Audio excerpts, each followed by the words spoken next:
did think it was weird. There was someone who actually I thought that if they actually read the news article about what was happening with the Masters Universe revelation or whatever, if they actually read the whole news article, they probably wouldn't be as for it as they are, which I thought was kind of funny because this person like put out a pro Masters Universe revelation, and I was like, did you read the article? Did you actually read the article? So um, let me just throw this out there, okay? I guess we'll go ahead and do this. I'll try and make it quick. Okay, so here's the deal: the still images, the classic kind of style looking stuff, looks great. Okay, looks and Kevin Smith was talking about how this is going to be like a love letter to the original Filmation cartoon, and you look at it on the surface and it looks really great. But a while back, there was a news item that had circulated that said what was going to happen in this, and spoiler alert, is that something's going to happen, and He-Man is going to be sidelined, and someone else is going to step into the main role, and by the time that we're done with it, it's not really going to be the same thing anymore. Okay, so if that's what you're into, I think you're going to quite enjoy Masters Universe Revelation. If, however, as I'm beginning to describe this to you without throwing around names, you're already going, what? Then I'm going to tell you that this is probably not for you. That's all I'm going to say. That's all I'm going to say. I was really looking forward to this. We talked about this on the show previously. I might give it a chance. I don't know. But I just don't. This is just like the G.I. Joe thing. This is just like the G.I. Joe thing. I don't know who this is for. I have this feeling this is not for me. This is not for people who grew up with He-Man. I don't think. I mean, I don't know. I don't know how to feel about it, because it was weird, because the actual contents of the article actually confirms the news leak that came out a while back that Kevin Smith says, well, that's not what we're doing. But then you read the article says it's exactly what they're doing. So well, a picture is worth 1,000 words. This is the picture that I think most people are reacting to, particularly the people that are a little upset about this. This is the picture that seems to confirms everybody's worst nightmares. This is the this version of Teela. It's not working for me. It's not working for me at all. And it says here that this is supposed to be Orko. But to me, this looks like Orko's girlfriend, doesn't it? This looks like, remember Orko's girlfriend? She had the little mask on her face. So I'm wondering if that's even Orko, because it's like, I remember Orko did have a girlfriend, but it's like, look at Evil-Lyn. It's like, why is Evil-Lyn even standing there with Teela? That's another thing, is like, we don't have to get into the agenda stuff of this. That's why I was saying with like Snake Eyes, I don't have to get any further than, I don't like the fact that he doesn't have the mask and he talks, because that's fundamental to the character. He doesn't talk and he wears a mask. He's mysterious, okay? We don't have to get to anything besides this. Why the hell is Evil-Lyn with Teela? You know what I mean? Evil-Lyn is evil, okay? Evil-Lyn is bad, okay? She is not an empowering feminine figure. She's not. She is evil. She even betrays Skeletor all the time. She has loyalty to no one. She is a disgusting person. Okay, watch the much underrated Masters of the Universe film, the live action film. That actually is a pretty good representation of Evil-Lyn beyond the aesthetics. The major criticism of the live action Masters of the Universe film that I agree with is the aesthetics. There's problems with the way the characters look, particularly Teela. Evil-Lyn, you could also argue. The fact that we do have some new characters introduced when there were plenty of old characters we could have put in there, and people were like, who is this guy? You know what I mean? The lizard guy and the sword guy, and it's like, why can't we just use the characters that are actually in the show? You know what I mean? Even if we have different versions of them. At least they had Beastman, right? At least they had Beastman. So I understand that criticism. Why isn't that criticism leveled here? You know what I mean? It's like, this goes beyond aesthetics. This is about fundamentally who the character is. And we're just going to have Evil-Lyn team up with Teela just because they're both women, apparently. You know what I mean? That's the vibe I get from it. Now, this could be wrong. I could be interpreting the image wrong, but I don't like how they look. You know what I mean? And I hate the idea of them teaming up because they're women, and we need to show more women characters. I just don't like that. I think it's stupid. The show is called He-Man, right? But it's like they want to change everything. And again, it goes back to what we were talking about with G.I. Joe and Snake Eyes. Who is this for? What's the point? Why can't you make your own damn characters? There are plenty of warrior women characters out there. I know that there's some controversy about Red Sonja. They're doing Red Sonja. Well, that's fine. At least they're doing Red Sonja. At least it's Red Sonja. So it's the focus is Red Sonja, right? It is a warrior woman, and that is her own character. Why can't you just do your own show if you want to? Or for that matter, call it Teela. Do a Teela show if that's what you really want to do. But don't pretend this is a He-Man show, you know? And that's kind of, I guess for me, that's kind of my thing. It's like if you want to do a show focused on Teela, show the majority of images about Teela and tell us that the show's going to focus on Teela. That's fine. Which this article, by the way, says that. This Deadline article says it's about Teela. That is in this article. But if you notice, they're leading with images of He-Man and Skeletor. Because it's called He-Man. Well, they'll tell you, well, no, technically it's called Masters of the Universe. But the thing that that's right, Masters of the Universe. That's right. You're right. You're right. I'm sorry. When you're right, you're right. But the thing that bothers me about this is the fact that we're leading off with the images that everyone knows and loves, right? But if you actually read the article, you find out the show's going to be about Teela. It's like, well, if the show's going to be about Teela, that's fine. Show us that one image of Skeletor and He-Man fighting and say that they're going to be in it.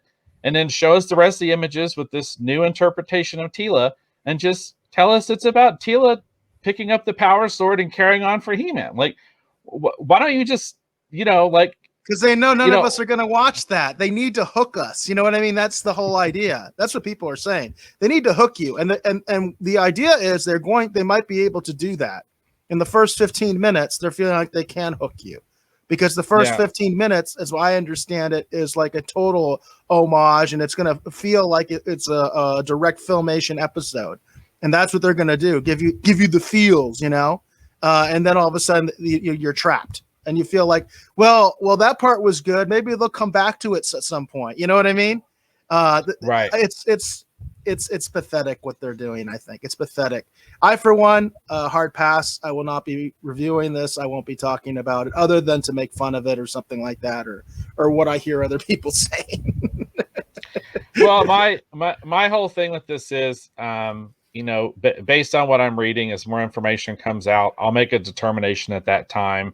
But on the surface right now, looking at it, I don't think, like I said, just like the Snake Eyes movie, I don't think this is for me. That's all there is to it. You know what I mean? I get the version I grew up with, and actually the Dolph Lundgren movie. I really like the Dolph Lundgren movie. I love Frank Langella's performance. Highly underrated. I love Frank Langella's performance as Skeletor in that movie. It's great, and I think I've told you before, Eric, that the way I viewed the movie is the movie took place many, many years after the events of the cartoon. He-Man has stopped being Prince Adam at that point. Everyone knows he's just He-Man, right? There's no reason to change back. And this is how He-Man and Skeletor's story ends. It ends with the Masters Universe movie. That's how the cartoon ends. And for me, I own a lot of the original comic books from back in the day, that DC had published and everything. And I still love He-Man. But I just look at this cartoon and I just realize this isn't for me, and that's fine because I have the DVDs of the original Filmation cartoons. I have a nice transfer of the Master Universe movie, which I still love. And I still talk about how much I love that movie. And I would still recommend that movie for people who want to try it. So I'm good to just talk about. I'll tell you what, when this series comes out, let's review the live action movie. Let's just say, screw them. You know what I mean? And again, we're going to use these corporate shows against themselves. You know what I mean? Everybody will be talking about He-Man, so will we. But we'll be talking about the live action version. I tell you, if people would if you view it in the right context, that movie is really great. Just on the strength of Langella's performance alone. His performance is so great because he is taking it so save it. seriously. Save it. We're gonna review it. We'll review All right, it. We'll okay, review okay. it when this All right. cartoon comes out, this animated series comes out. Hollywood Jackson mentions, I hate when they take an old movie and rewrite the entire script. Just use the original script and new technology to make the movie better. And that really gets to why do we do remakes, right? What's the point of doing a remake? And there's different attitudes on that. I mean, obviously there are, as far as why people do it, as far as why studios do it. I do think there's something to be said for what you just put forth, Hollywood Jackson, is that sometimes, especially with like genre entertainment, when you talk about like fantasy stuff, you talk about science fiction, there is an argument to remake a lot of this stuff because the technology just wasn't there when they made the film, and because it's progressed since then, and people would like to see it look, see it done in a technical way with what we have now as opposed to what they had then. And I can see that. I've felt that. But at this point, I don't want them to remake anything, because I feel like they're just going to mess it up, because they're always going to take it a step further. They're always going to put agenda on it. You know what I mean? That's just very clear at this point. And fundamentally, I don't think Hollywood understands why people like this stuff. I think they have contempt for it. I really do. I feel like a lot of these people, they have contempt for it. People that are involved in the production of these things have contempt for it. They have contempt for the fans, absolute contempt for the fans. And they're trying to do their own thing, regardless of what it is that the original source material is. They just don't care. They just don't care. And he mentions Clash of the Titans remake was so disappointing. I'm trying to remember if I saw that. I'm not sure if I saw that. Did you see that one, Dave? Clash of the Titans? Did you see the remake? Yeah, I saw the remake. I saw it in theaters. The original one is still the classic one because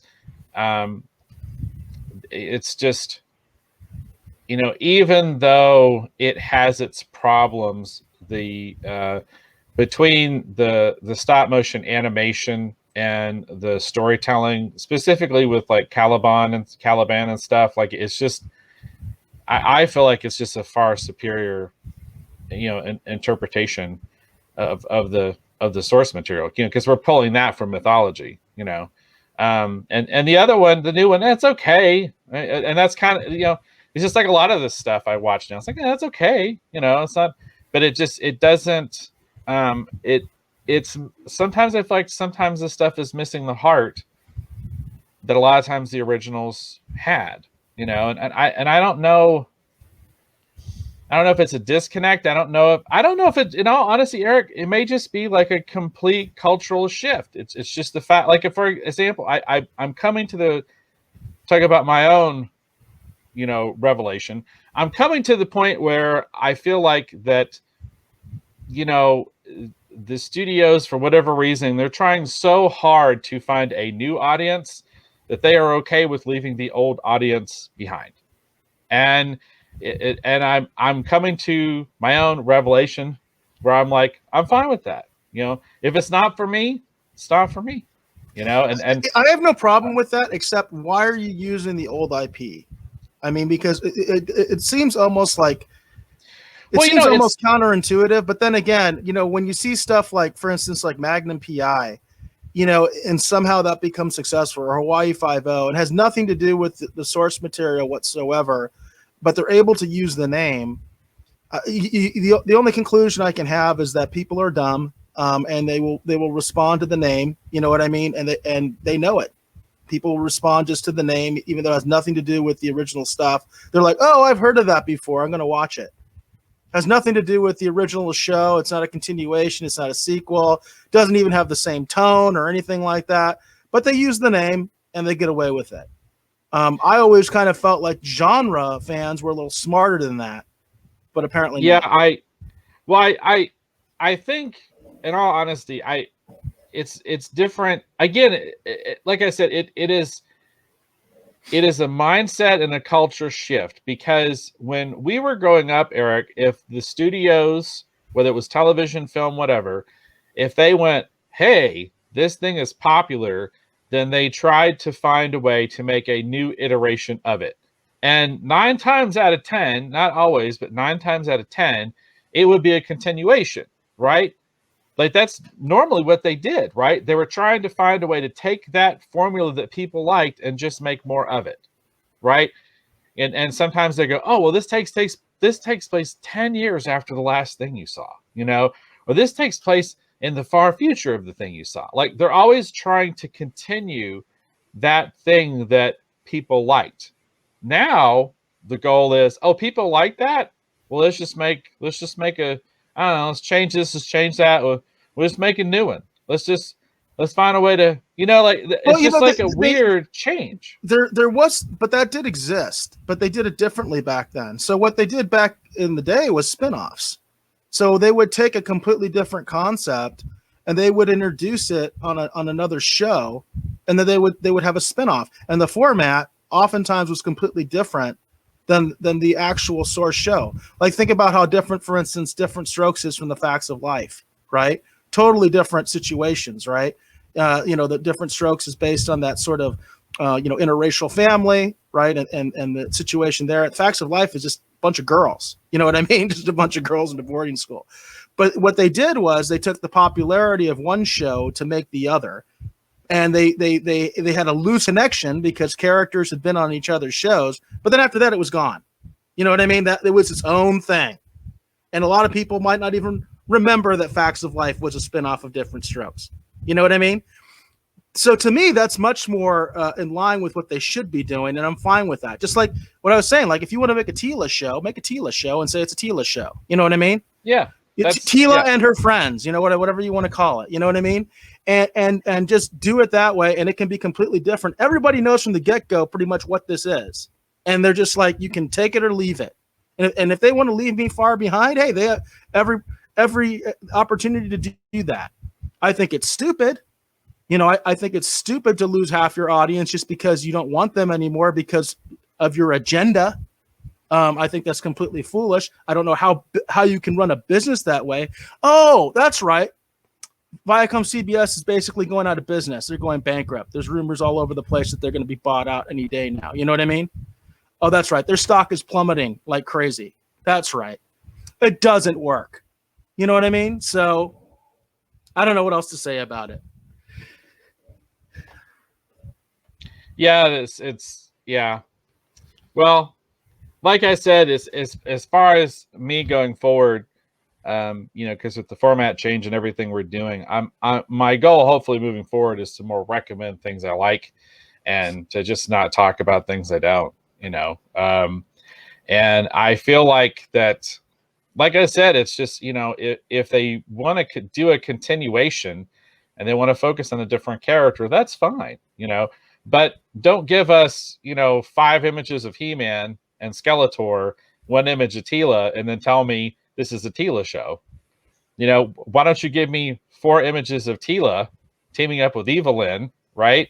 And 1 image of He-Man fighting Skeletor, and say, you know why? Why? Sell me what you're selling. Don't show me one thing and then give me something else. It's a classic bait and switch. It's called bait and switch. It's very effective. It's very, very effective. And here's the thing.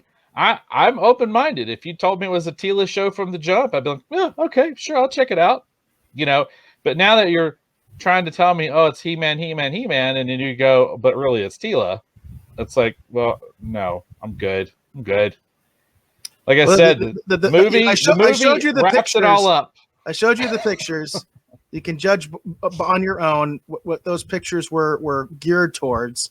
The article, it says straight up, it's a Tila show. I mean, that's the article itself says that. The Deadline article is honest in that regard and says this is what the show's about. It's about Tila. You know what I mean? So, well, and let me put it in perspective before people think that I don't like women. Bushi Tells, which Bushi means samurai warrior, a series I co-created with Len Workman. Bushi Tells is about 4 female samurai who are sent on a quest by Hachiman, the Japanese god of war. We published it nationwide, had 4 female lead characters, right? And we told you on the front end what it was. A lot of people really liked it. I love female heroes. Red Yeah, Skirt. but Dave, you did something know- new, and you did your own thing, and nobody really wants that. You know what I mean? Yeah. Yeah. Come on, man. That's my point. I mean, you made my point for me. You could be creating your own characters out there, Hollywoodland. You know what I mean? And actually show some creativity. And if you want to push your agenda, you can do it in a creative way and come up with your own stuff. But you're too lazy to do it, and you're a bunch of hacks. That's the bottom line. Too lazy, and you're a bunch of hacks. There you go.